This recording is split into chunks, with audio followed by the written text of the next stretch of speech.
প্রশ্ন কবিগুরু রবীন্দ্রনাথ ঠাকুর।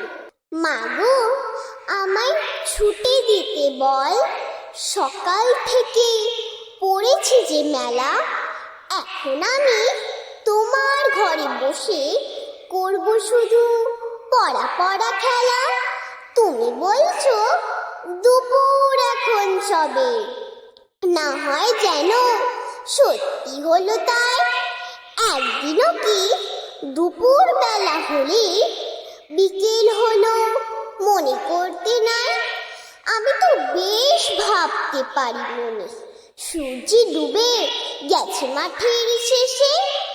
বাগদি বুড়ি চুবড়ি ভরে নিয়ে শাক তুলছে পুকুর ধারে এসে।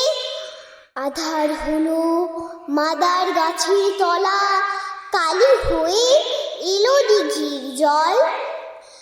হাটের থেকে সবাই এলো ফিরে, মাঠের থেকে এলো চাষির দল। মনে কর না উঠলো সাঁঝের তারা, মনে কর না সন্ধে হলো যেন। রাতের বেলা দুপুর যদি হয়, দুপুর বেলা রাত হবে না কেন? নমস্কার।